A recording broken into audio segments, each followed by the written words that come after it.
Well, the reason we were selected to write this book is Safe Havens International is the world's largest non-governmental school safety center. We've helped conduct security assessments across the United States and abroad. We've worked 7 active shooter situations for K-12 schools in the U.S. and Canada, and we've worked about 300 school shootings, stabbings, tornadoes, fires, and other crisis events.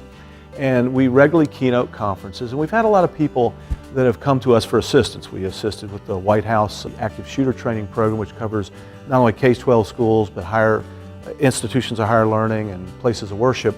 And we've repeatedly been asked to provide the information that we've developed for other sectors.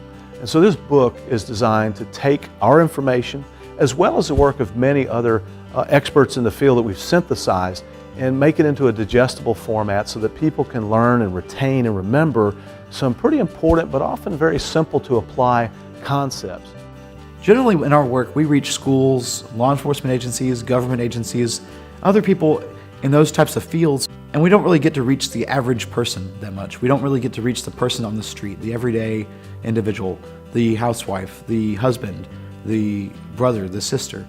And we really wanted to get this information out there. This is really good information for schools.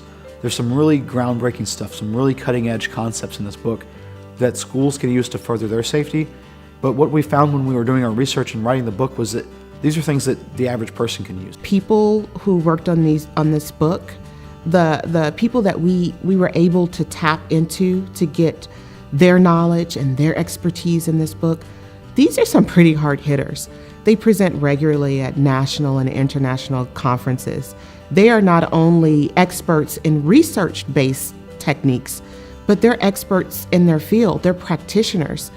They're not people that have read about this stuff. They're people that have done it.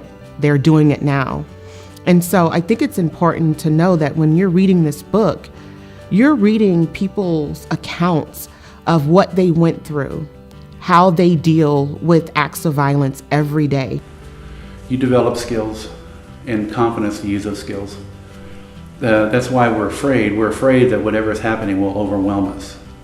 And if we prepare for whatever it is, then when it happens, we're confident that we can make some kind of impact, positive impact on what's happening.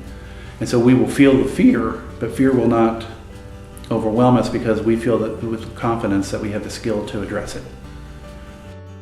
At the end of the day, we want everybody to have the same outcome, and that's a happy, healthy life. It's very important for people to understand that there is physical surviving.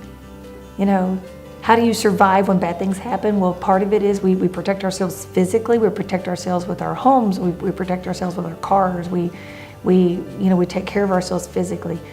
But it's very important, it's just as important to take care of ourselves mentally.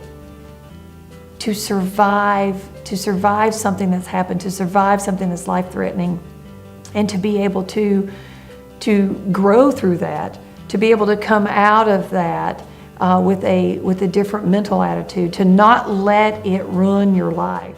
People have a misunderstanding about the prevention of violence. They think, gee, these incidents seem so unpredictable. We didn't know who was going to do it. It seemed unexpected. And if it's unpredictable, maybe it can't be prevented. That's the reasoning that people go through. But that's absolutely wrong. Look and see what's going on around you. Whenever that little voice that every one of us has that says something is just not right, that is something that's keying us up to make sure that we act. There's no shame in surviving, I'll tell you that. There's nobody out there that's not afraid of dying or getting injured. There's nobody. Everybody has fear. It's just how you manage it. If we tap into that will to live, we can overcome anything. People have heard about post-traumatic stress disorder. It's kind of a buzzword and people hear about it. I think people misunderstand it. But what people don't hear about is post-traumatic growth. I always ask people when bad things happen, when they've had these experiences in their lives, did you learn something from it? Did you learn something from it? Did it make you stronger? And is there something that you can now pass on to other people to support them? I swore an oath to protect and serve. And I really believe I did that day, even though it ended up taking another individual's life.